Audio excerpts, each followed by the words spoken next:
today merits of something, let's see, I'll click on that. Original sound for musicians on. Okay, got it. I thought of something I want to send you. It might not be till tonight or tomorrow, but I'm going to talk about I made my own interval flashcards, where did I put them? Let's see. They're around here somewhere. But anyway, I made my own interval flashcards, which if you can print this out on cardstock, and then it has instructions how to cut it up and fold them and staple them. And that's because it's so important to recognize intervals and use that as a clue. Oh, here they are. Here they are when they're already cut up and stapled. Because a lot of the things that I teach as a teacher, I don't remember ever having been taught. I remember having figured out on my own. And there are some musicians who are just born being able to do everything effortlessly. And I'm not among them. But I think the teachers who can do everything effortlessly are not necessarily good teachers, because they're like, what do you mean? How? You just do like this. And whereas I, remember having figured things out, figured out how to practice, figured out, oh, if I learn such and such, that'll help me a lot. One of the important things I learned, which applies to, I'm going to talk about my early intermediate arrangement of Over the Rainbow, which is available at musicnotes.com. But when I teach my students any piece, the how to practice is exactly the same as I still do when I'm learning a new piece. Many of my students are beginners. They're all hobbyists. I don't have anybody who's a music major in college. So most people are starting from scratch, and so I'm working with most of them on how to read music as well as how to play harp. And things like recognizing intervals will save you from having to go, let's see. If they look at the page and go, let's see, there's a C and a G, and they go like this, that takes too long. Second of all, maybe what the sheet music said is this, but they see a C and a G and they go here, and I patiently say, now, is the G higher? Is the G lower than the C? Are you sure? And then they look again and go, no. Whereas if you see a middle C and a fifth above, you just go like that. And that saves you a lot of time. So these interval flashcards end up looking like this. I purposely did not put a clef on, because I don't want people to say, oh, let's see, that's a B and that's an A, and let me think, the A, B, those are a second apart. I want them instead to glance at this and say, these are all seconds apart, these are all seconds. And when there's no clef, works upside down just as well as right side up. Check that out. And there's thirds. So I did some of, in classical music, they call this harmonic intervals and that melodic intervals, but that doesn't matter. It's just, it's still a third whether they're next to each other, one after another, or at the same time as each other. And so thirds. I also point out to my students that odd numbered intervals, thirds, fifths, and sevenths, are always either both lines or both spaces. And the even numbered intervals are always one of each. One of them is going to be on a line and one's on a space. There's a fourth interval. There's always one on a line, the next one's on a space, next one's on a line, next one's on a space.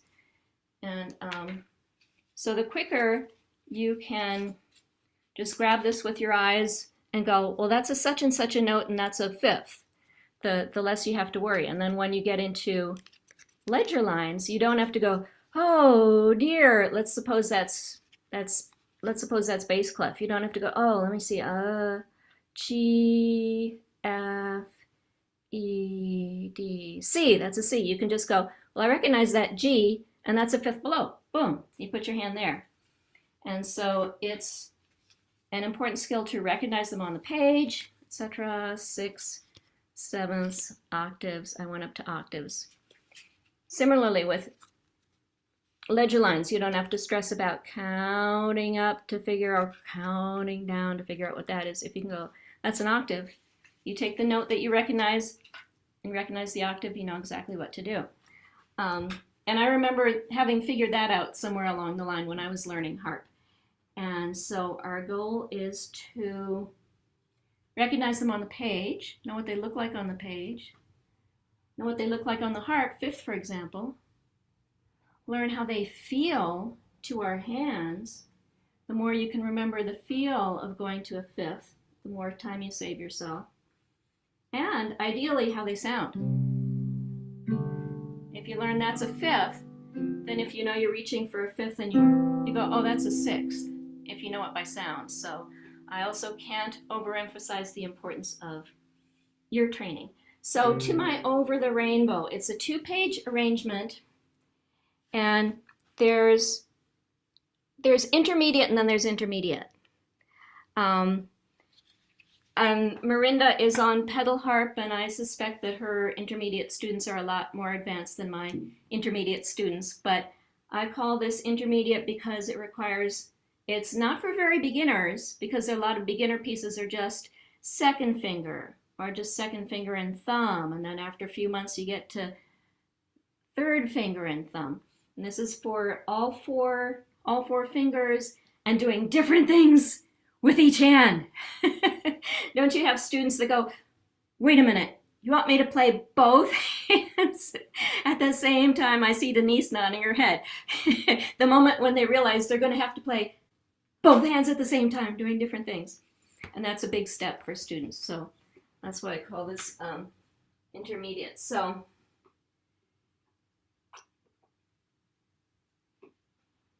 first thing I do when learning a piece, and encourage my students to do, is look for where the phrases are, because we're not going to be able to devour the whole piece in one practice session.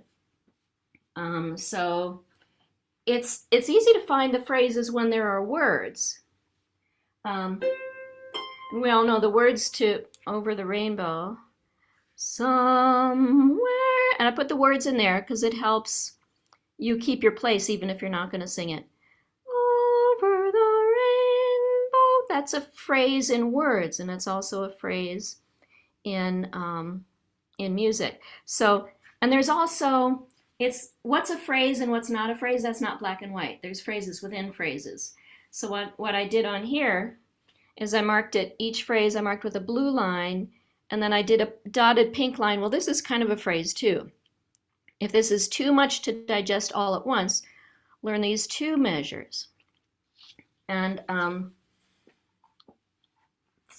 I've heard some music teachers discussing, should we ever learn hands separately, or should we start right out with hands together, because you're going to have to do it eventually. Well, to me, saying you're going to have to do it eventually, so do it right now, is like saying a 3-year-old might as well learn to drive, because they're going to have to do it eventually. So no, I take it step by step. But what you don't do, what I don't let my students do, is learn the whole entire page right hand only, and then try to go back and learn the whole entire page left hand only. Instead, I say take a small phrase, a half of a phrase, learn the right hand, learn the left hand, then put them together.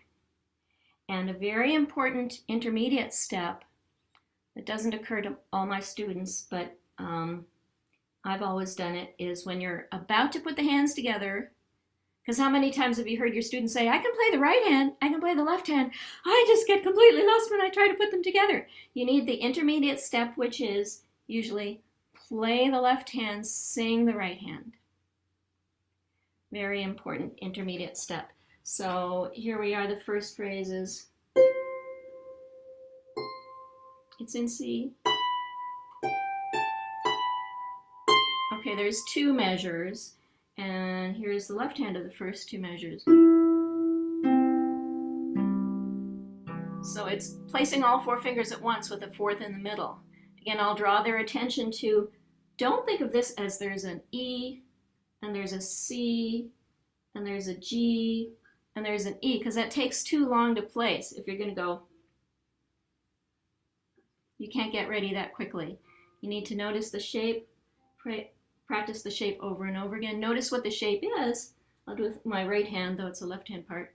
Notice the fourth interval is in the middle. And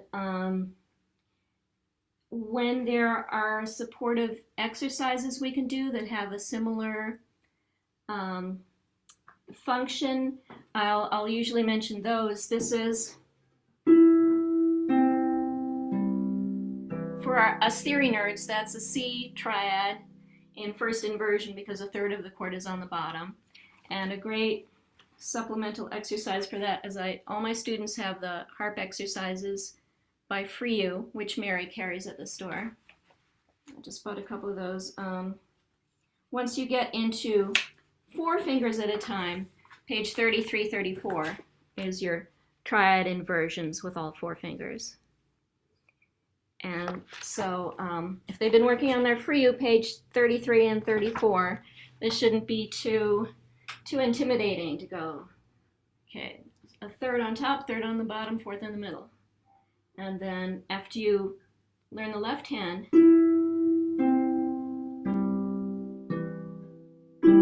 and again, notice what that interval is. That's a sixth. And then you sing the right hand. It's written up here. I don't sing that high. So that brings up mentioning to the student, but if you can't sing that high, you sing, sorry, I startled my cat. You sing the same thing in a different octave, C up to C. I'm going to sing this even though I'm going to be playing that. So, over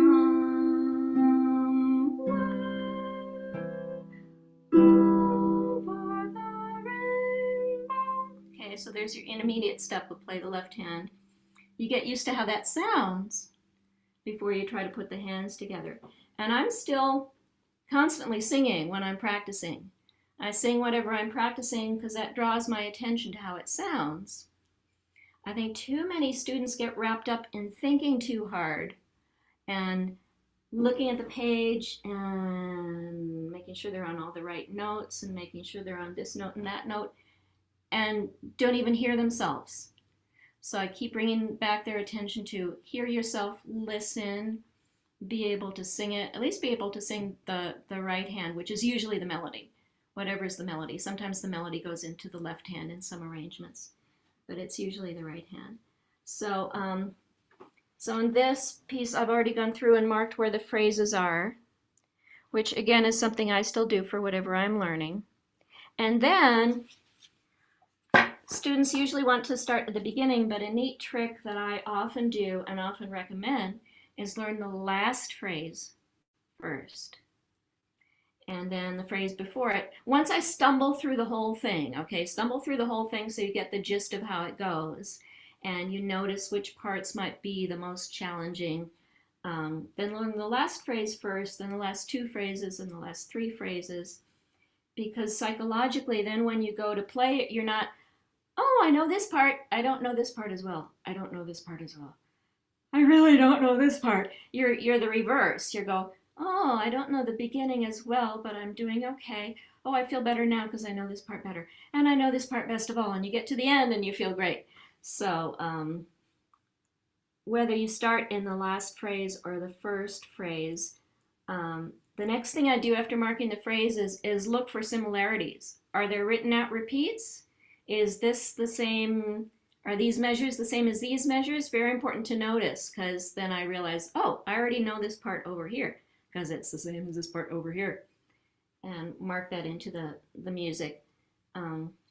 I have an iPad Pro with the Fourscore app, which is so handy. Yeah, Denise is going, yeah. It's handy not only because I've got 2,890 songs in here, but I can clone a page and mark on my copy just what I worked on with Jennifer, and another copy what I worked on with Sarah, and another clone what I worked on with Etsko, etc. So that's very handy, and you can mark all over it in multiple colors, and then you can erase the markings when you don't need them anymore. So let's see. And why I chose Over the Rainbow for this workshop is partly because a lot of the harp methods have original songs by the arranger, by the teacher, which is great because they might be an etude for working on a certain skill and so forth and so on. But when you go to play for an audience, when your students go to play for an audience, people love to recognize the song. And Over the Rainbow is one of those rare pieces that everybody loves. People of all ages know it. Even little kids know it, and old people know it, and everything in between. Even though it's from a 1939 movie, everybody still knows it. And internationally also, everybody recognizes it. So it's good for, I have 3 different arrangements of Over the Rainbow on musicnotes.com. This is the intermediate, I call it early intermediate solo. And then there's also a very beginner arrangement, which is just the melody, one hand at a time. And that actually sells because that's good for beginners that are too intimidated to put things together. But it's like, get 4 fingers ready. And then left hand, because you don't want the left hand to feel left out. So the hands take turns by a measure or 2. And then the third arrangement is also an intermediate duo. So you only have to play the accompaniment if you're going to sing or if your friend is going to play cello or violin or flute. And I've had a student that played that at their school talent show. Her friend played the cello and she played the accompaniment. And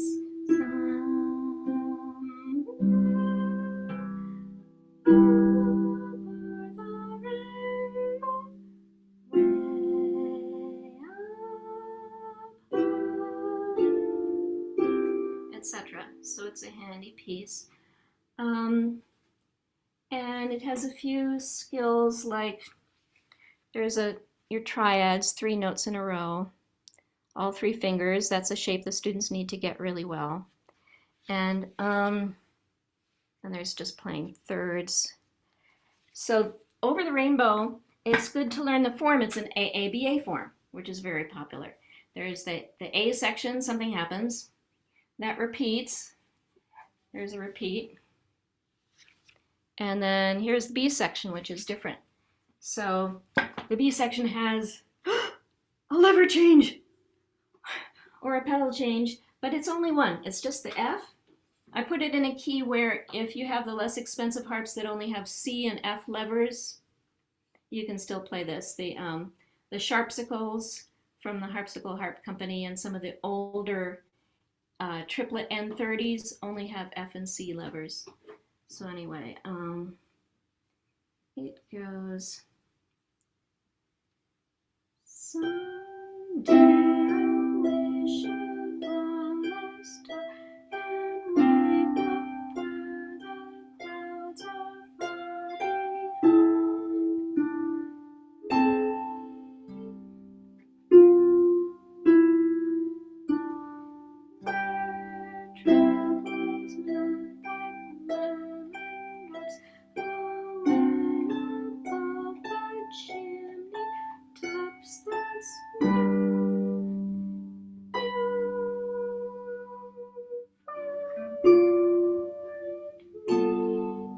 And for students,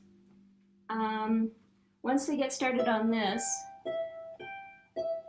if you're not using the words, it's really easy to forget when you switch to 3 notes in a row. So I encourage them to think the words. When you're practicing it, sing the words out loud. When you're performing it, if you're not going to sing, still think the words. Remember, it's clouds are far behind me. Far behind me is when you switch to your 3rd finger.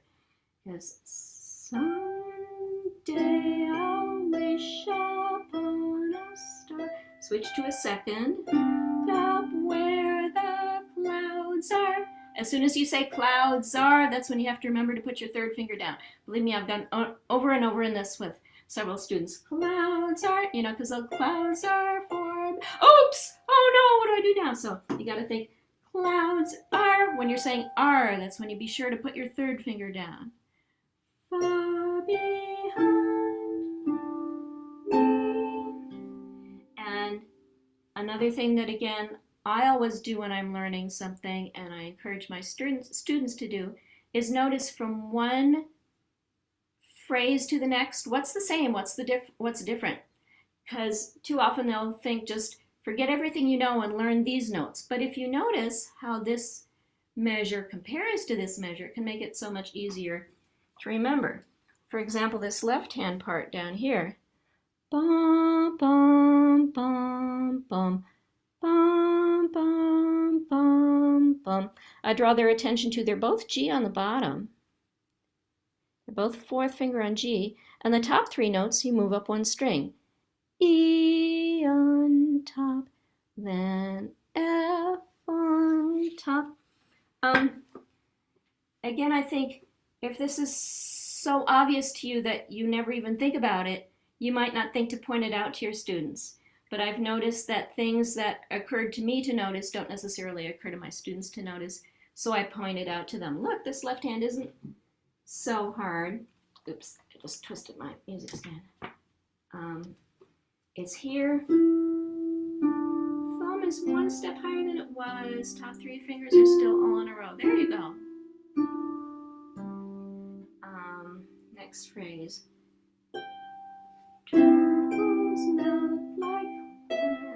When you say lem, I encourage them to always move the lever at the same time, every time. Don't just whenever during that measure, because it becomes part of the dance. Playing the harp is really like dancing with your hands. And if you play pedal harp, it's with your feet also. Dancing with your hands and your feet. And it gets into the muscle memory if you do it at the same spot each time.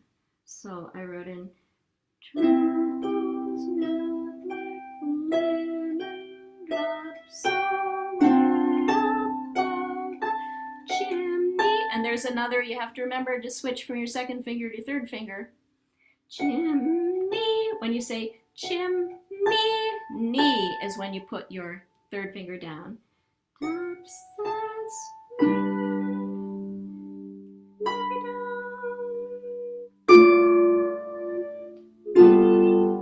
and to make it accessible to lever and pedal, I have the lever changes as diamond-shaped notes, and then the marking F sharp, F natural, that applies to either pedal or lever. So if you're doing it on pedal harp, you do the pedal there at the same time. And this measure 17. You know, for beginners, that's challenging. It's a funny shape that they might not have learned before. A third interval on the bottom and a seventh from the bottom to the top. So another thing that I remember having noticed and decided for myself, always notice what's the hardest. Make yourself a little tiny exercise of that. Do just that spot over and over and over again. And some students say, well, I can't start there, because it's like, one student said, it's like your social security number. You know, when you have to tell somebody the last four of your social, you have to go through the whole thing in your head. 5, 6, 7, 8. And I said, okay. What I always do when practicing, because you're going to waste time if you all start at the beginning and get to the hard spot. I'll hum what comes right before. Up way above the chimney tops, that's where. I might just sing from tops, that's where you'll find me. And then again, find me. And let's see, what was I going to say? Chim, third finger, tops, that's where.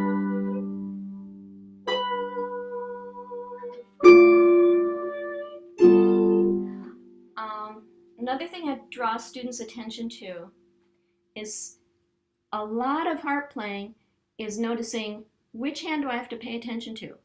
Oftentimes there's too much going on. You don't have time to look at every finger in each hand. So notice, if I get this find me, once I'm ready with this, I don't have to look at the right hand anymore. I can look at the left hand while I'm doing. And if that measure is a little complicated, you do a mini memorize. And again, this is what I do in my pieces also, a mini memorize. There's too much going on in that measure. I'm not going to be able to look at the page and look at my hands. Just memorize that measure. If maybe the find me measure. Just memorize that measure and you'll be fine. And then the last B section is almost like the top two B sections, but there's a little difference. I made this chord an A minor chord for the somewhere. And it makes it just that much more poignant. At the beginning it was C major chord. In the last B section, measure 18, it's there's an A minor. It just gives you that little, oh, so poignant feeling. Then the rest of it is almost the same as before.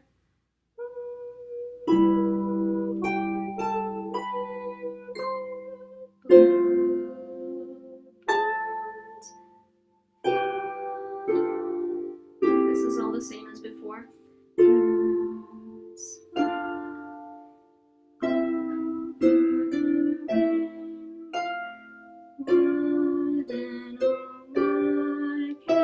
And now the left hand is different for the very end. Instead of going, it does a 3-note chord. I glisten. Gotta put a gliss at the end so the audience gets their money's worth. And move from this C triad to that C triad. So that's pretty much how I teach it and where I draw their attention to.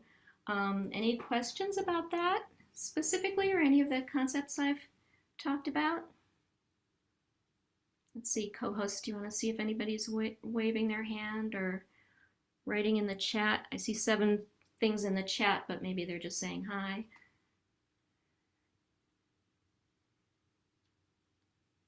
Right now has like good points about the repeat and having the word. No questions yet. Okay. And I think that's half an hour, so I can let Merynda go, and then we'll see if we have any extra time at the end. Nancy has a question about course score, and I wonder if you could ask specifically. Sure. Do we unmute Nancy, or? Just answer the if she's got the question written out now to answer them. Okay. Oh, tell us more about Fourscore. It's spelled, let me show you in the, this is the, it's an app. I bought it from the Apple App Store. It's called FOR Score. So it's a play on words of Fourscore and 7 years ago, but it's not FOUR, it's FOR, because it's 4 scores. And I think it's like $9, maybe it's $15, I don't know, maybe it's $20 now, but it's so worth it because you can keep all your 2,890 songs in your iPad. You can mark on them. You can turn the page either by tapping with your finger. Let's see, how come that's not working? Oh, because I'm still in edit mode. You can make set lists. Still in edit mode, okay. You can turn the page either by tapping it, or you can get this little device with a foot pedal called Air Turn. If you get an iPad Pro and Fourscore, you'll want an Air Turn. So when my hands are busier than my feet, I turn the page with my foot pedal. I'll show you. You know, we might have a whole. Oh yeah, we could do a whole thing. So I'm turning the page with my foot pedal. You can make set lists for each particular gig. So in the olden days, before my iPad Pro for a wedding, I'd take my 4 binders and take things out of alphabetical order and put them in the binder for today's wedding, and then get home and put them back in alphabetical order. You can just make a set list, which is within there, and just add this song, add this song, add this song in order, and there they are. Doesn't take up any more space. So yeah, Oh, somebody says I did not pay anything for Fourscore. So I remember paying for it at some point, but you get all the updates for free. Maybe there's a different version for different platforms. I don't know. So Denise said. Talk about that on another. We could actually make Yeah. Right. So let's not get stuck on that. We could do a whole other workshop. But thank you, Stephanie. Really great. I learned so much. And now, Merynda, it's your turn. So let me see if I can remove the spotlight on. Let's see. Okay. And I'm going to mute myself. And here we have Merynda talking about Grandjany's Autumn. Hello, I am so happy to be here with you this afternoon, and thank you, Mary, for inviting me to be part of this. It's so great to see so many harpists together, and thank you to Kimberly DeRosa, who connected us initially. And Stephanie, I love the interval flashcards, especially that you can turn them upside down. That's such a great idea. So I'm a harpist from New Jersey, and I primarily focus on pedal harp, but I teach lever harp, and I've played a 22-string harp at a hospital for many years as well. So I'm going to talk about Grandjany's Automne, and it's a beautiful piece by Marcel Grandjany. He wrote many beginning pieces as well that are playable on the lever harp. First grade pieces and trois petites pièces. There's a lovely barcarolle and nocturne. So you know, maybe sometimes people think of Grandjany as all the real fancy, you know, Rhapsody and that kind of thing, but do look into his pieces for lever harp as well. So a little bit of background, my teacher's teacher was Marcel Grandjany, so I studied with Kathleen Bride, and she studied with him from about, I think, age 13 through her studies at Juilliard, and I studied with Kathleen Bride from age 7 through my studies at Manhattan School of Music. So I kind of feel like my life has been surrounded by the music of Grandjany and his technique. He in fact passed away the year I began harp, so I never met him. But last week I had the privilege of playing for his son Bernard in New York. He's in an assisted living, and I talked about Grandjany's life and played repertoire, and then after he spoke about his father, some anecdotes, and it was really very, very special time with him. But I remember receiving this piece when I was a teenager, kind of after having played the troubadour harp for about 7 years, and I think Robin mentioned at the last one that it was like you went through the music, you played La Source, not La Source, Little Fountain, and then there wasn't a lot more repertoire. It was like you got a pedal harp, or you know, what do you do with yourself? And of course there's tons of amazing folk music, but there's such a wealth of music for lever harp now, and it's so exciting. And you know, I wonder if I ever would have decided to move this big thing and just stayed on lever harp if all the music was available that there is now. But I remember getting this piece Automne, and it just looked different to me. Like it didn't look like, you know, homophonic kind of up and down music. The melody was not in the right hand, it was in the left hand. There were lots of Italian and French words, and the pedal symbols were written in solfège, not you know, A, B, C, D. So there were a lot of unusual time changes, clef changes for the right hand and left hand, and a big section of glissandi at the end, which, as Stephanie said, is always a winner. So it felt like, wow, this is a real advanced piece. And I think the title, Automne, kind of gives the student some ideas for adding color to their piece. They can think of the colors of autumn or falling leaves. And color and tone were so important to Grandjany. He almost felt like tone could not be added later, that he didn't want fireworks and fast playing. He wanted that tone and color to come through. And developing that beautiful tone, the legato line, pre-squeezing the string and releasing it. Like when you think of like a bow and arrow, you know, we originated from a bow and arrow. We're squeezing it and then we're releasing the string. So it was almost a twofold motion of squeezing and releasing. And that might be different depending on the type of piece you're playing, the dynamic, you know, how quickly you release or how much you squeeze. And the Automne is in 3 sections, and the opening section has this repeated pattern, 4-3-1-2-1, and it's great for directional placement. And I do find that students come and they really don't have that concept of the up group and the down group, so that when you're doing the 4-3-1, that you're connecting only to the second finger down and then to the thumb. So it's that pattern, and you know, people want to put on all the fingers and then just pull off the ones that they need in the order, and that doesn't allow for the flow. And that lilting, this lilting, you know, and he even uses 4-3-1, where it's, you know, it's only the interval of a sixth. He probably could have used 3-2-1, but Grandjany usually had a reason for his fingering, and he had a much bigger hand than at least I do. And I always try his fingering first, and if it really doesn't work, I'll switch it. But check and see why he did it. You know, is he using près de la table and using 2-3-4 to get really low?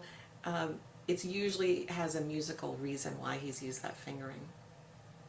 So this repeated pattern in the beginning is going to support and help the left hand. So this left hand is playing the melody, but the student has to think, how am I going to shape that right hand motif and balance it with the left hand? And you might encourage them to have an instrument that they would equate with that left hand melody, a flute, a violin, a clarinet. And then how would you play that instrument? So it was the flute, the breath, how are we connecting those notes? Violin, how are we using the bow or cello, you know, that you're using that to make the line, or singing, as Stephanie mentioned. So important. There are videos online of Marcel Grandjany playing that the American Harp Society made. He's being interviewed by, I believe it's Ann Adams, and not related to me, and Lucian Thompson. They're black and white. They're a little bit disjointed, but you can see his hands. And this was later on when I think he had already broken his shoulder. But you can see the way he brings everything into the palms, and he drops his wrist back, and it's just a very, you know, very relaxed method of playing, even though it's really fast. And all of our hands are different, and all of our techniques are different. And of course, whatever sounds musical is, you know, and you're relaxed, is the way to go. So I'm just here to tell you more about Grandjany and his piece. So because of the pedals are written in the solfège, sorry, this part is falling apart. Like especially here, even at the end of the first page, they put on the top, and that's very awkward. So you know, you'd want to have the student move them to the center of the line so they're easier to read. And they're welcome to keep, you know, do, re, mi, fa if they like. There are lots of places where the student has to be aware of clef changes. Here especially where you're jumping around, even this, I mean, that looks so awkward, right? But if you play it as a block and you have them block their left hand, you know, they can just kind of learn how to grab whatever, you know, the chord is, and then break it up into the actual rhythm. There are a lot of fermati, there's 8-va, there's près de la table, harmonics, and there's so many directions in this piece already that are given, whether it's the clef, the time signatures, the foreign words. I love when you know, the student has to, you know, say, well, what does that mean, right? And those words that are given, whether it's just the tempo, like allegretto sans lenteur, it's not just fast, it's not just happy, it's happy, but it's also without slowing. And the very beginning, under the left hand, it says le chant soutenu et expressif. So other words are souple, scherzando un peu animé, con calore, poco stretto, perdendosi. You might know some of those, and the student might recognize some of them from a language class. You know, like maybe they're taking French or Spanish, and you see perdendosi, and they're like, well, if you take Spanish perder, to lose, or perdre in French, to lose. And then you think of, okay, it's fading away, it's, you know, dying away. Or I love the con calore because you think of calories and heat, and play that chord with warmth. So there are all these things that can kind of come together, whether it's their language or even ballet. There's le chant soutenu. A lot of dancers know that term, soutenu. And so when all these things from their life kind of come together, I think it makes the piece richer. There are lots of rhythmic and tempo changes, especially the middle section, which is a scherzando un peu animé. And I think I showed you that left hand that's kind of tricky to read. It's mostly right hand melody, and then the left hand's playing accompaniment. And you want a sense of like floating and transparency in there, but you don't want it to sound all chopped up. So it's actually difficult to write down something that's played more freely. So not that the student is going to be unaware of the written rhythm, but within this framework of musicality, they can let the phrases breathe and be expressive. And maybe think of autumn as a changing season of colors, the amounts of leaves that are on the tree. I don't play this piece the same way each time I play it. I almost think of the season. The season's never the same, you know, whether it's hot or whatever. I'm in New Jersey. It's very hot right now. Our air conditioning is out.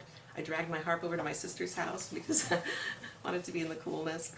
So this allows for interpretation. And the student will know, like when they're playing it in different places, maybe they play it in a church, it's very echoey. They'll notice how those harmonics really ring. Or maybe they're playing it in a carpeted library and nothing really sounds, you know, good. So there's so much color in here that they'll notice how it changes, you know, depending on the performance space as well. So that middle section, the scherzando, which is a little bit disjointed, has a lot more pedal changes as you go on, and but the words help. Like we mentioned that con calore down here. So it says, you know, with warmth. When they get there, they're like, okay, wait, I got to make a left, I've got to make a D flat, I have to know what that chord is, but from the very beginning, think, I'm going to play that warmly. So it's not an add-on. It's as though, like, oh, that's the warm chord. I love that chord, you know? Or when you get to the section that's scherzando, oh, I'm going to think I'm going to be like, I don't know, fairies dancing or dragonflies on the water. So that's already part of the learning of the notes and the pedals, that there's an image you're already starting to create. More images of autumn, jumping in a pile of leaves, a rainy, quiet autumn day. Have them tell a story. Like what does that mean to you when you play the, you know, alla glissandi? How does that make you feel? How do you want the audience to feel? Let's see. So that last section with the glissandi, let me show you that.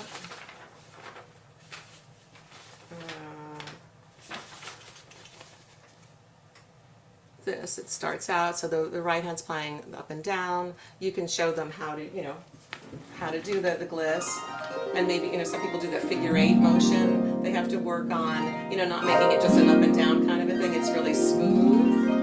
And then how are they going to shape the glissando?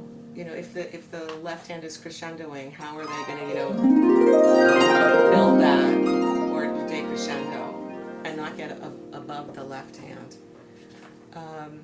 There are many harmonics in here at the end, and you know, they have to figure out how to place them, whether it's a flat, whether it's a natural, they have to go lower on the string, and playing a melody against that and coordinating the glissandi in the right hand.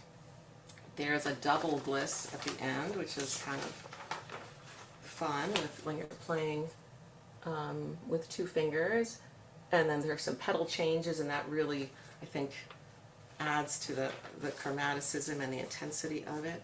And they could experiment. A lot of people play 2-3 glisses like this with the 2-3 like that, and then I've recently been doing it opposite, where your second finger is lower than your third finger. And for some reason, I buzz more the other way. Maybe my third finger isn't strong enough, but it's kind of a fun thing to try.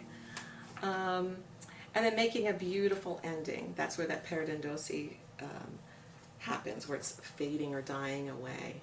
It has a low E flat and then a high E flat, and then there's a written out retard. So there's the sound, there's the word that's creating this image of paradendosy fading away, but there's no tempo change.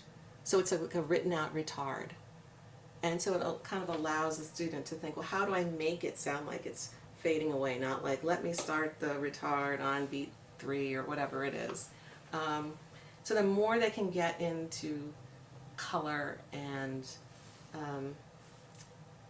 sound, as well as technique, because we need that to make it all work.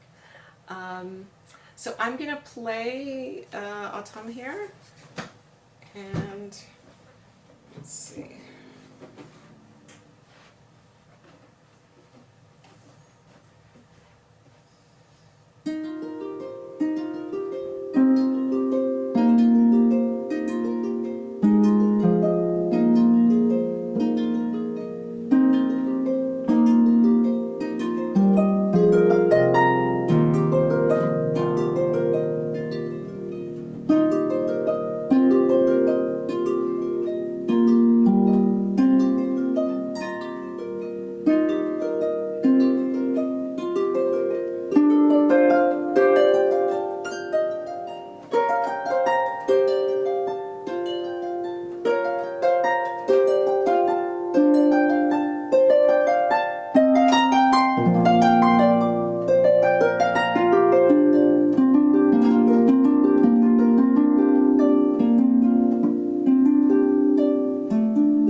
Thank you. Mary, should I mention one other piece? I won't go long about it, or yeah, okay, all right. So she mentioned we could add another piece, and I don't have. It's another Grandjany piece called the Sonatina from the Church Cantata. I don't know if you can read that. Number 106, God's Time is Best. And I think Vanderbilt publishes it, and then also I think Daniel Burton has an arrangement of it.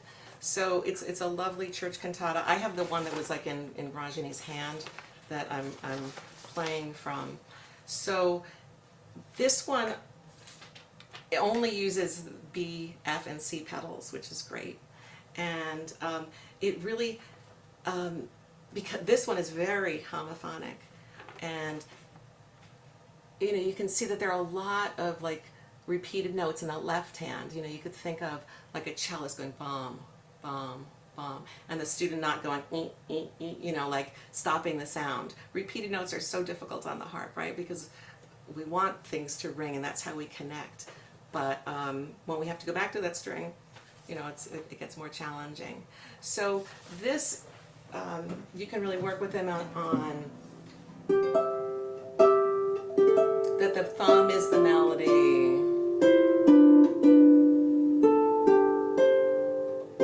And playing that singing thumb.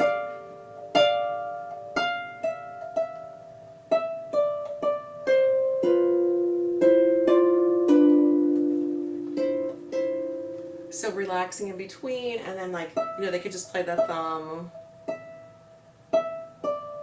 And how do you play repeated notes and make the line, crescendo, decrescendo, sing it again? And that same thing with the left hand. You're playing these, repeated notes. I think I played too many of them. But they're going somewhere. That it's its own line. It's its own line underneath the melody, but supporting the melody. I'm not going to play the whole thing. I'll just play a little bit of it.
So then it keeps going on, but it's really lovely. It's only about 2 pages long. It's like the perfect, the bride hasn't arrived kind of piece, and you can kind of just keep going round and round, and there's enough musical interest to it that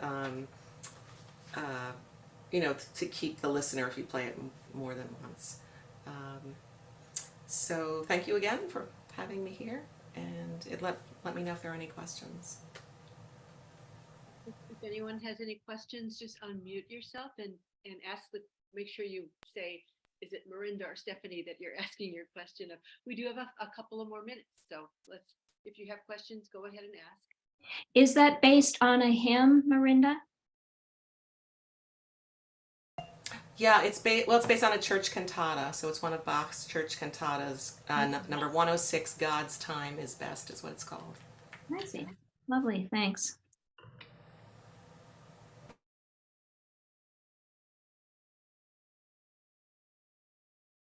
Maybe we're all just spellbound. That's very beautiful. In the chat, people have been asking how they can get my my interval flashcards, and I just need to update it and put a Creative Commons copyright on it, and then I will send that to Mary, and she can probably put it on harpteachersgathering.org and let the email list from today know when it's ready. Creative Commons means I give you permission to print it for free, to give it away for free. I just don't give you permission to sell it or claim that you made it. Okay. So sorry, I'm Mary. What? I never knew what that meant, Creative Commons, because there's some Florence Price music. Commons, and I'm having my harp student play her piano music, and I didn't know if that meant. Now I know. Thank you. Yeah, I usually turn to Wikipedia for my first quick once over on information. I think they probably have an article about what that is. But that's my understanding of it. Merynda, can you put the title of the Bach in the chat?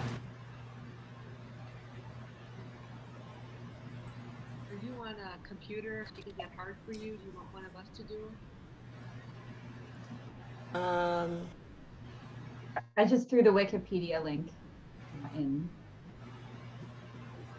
Thank- I'll see if I can quickly find any other better link, but that's the Wikipedia on the cantata.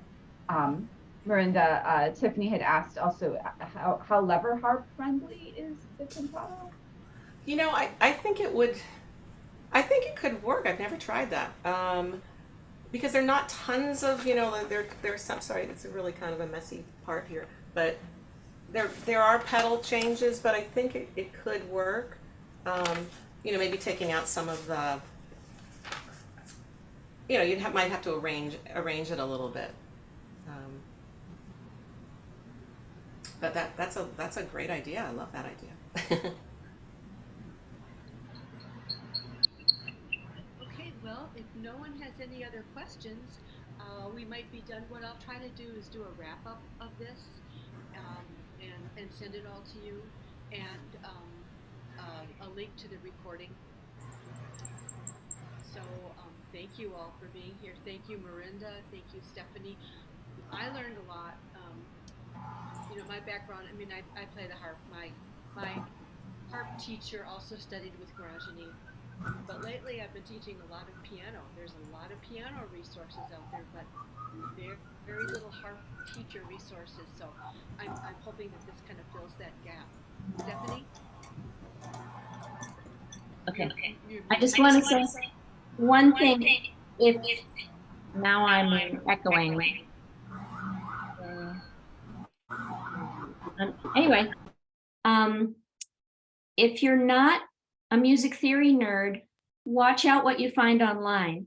I found when I was looking for interval flashcards, I found some online from a teacher who was giving away free interval flashcards, and they were wrong. Like she went up from C to D as a major second, et cetera, et cetera. And then there's a separate page with a key signature of 3 flats. Okay, now it is true that when you have 3 flats from C up to E flat is now a minor third, C up to A flat is now a minor 6. But she said that with a key signature of 3 flats, C up to D was now a minor second, which it's not. So if you research something online, be careful, check it out before you start handing it out to your students. It's good to know. Thank you. Thank you. Okay, everybody, I think that I'm going to stop the recording. And thank you so much for being here. And if you have any other questions, look at that handout that Karen put it in the chat. And I'll be glad to answer any questions or refer you back to Stephanie or Merynda to have your questions answered if you guys don't mind doing that. And thank you, Mary, for organizing this. I appreciate them so much. My pleasure. My pleasure. I do it for me too. Okay, thank you, everybody. And I think I'll just go ahead and sign off now if I can figure out how. Okay, bye-bye. Bye, everybody.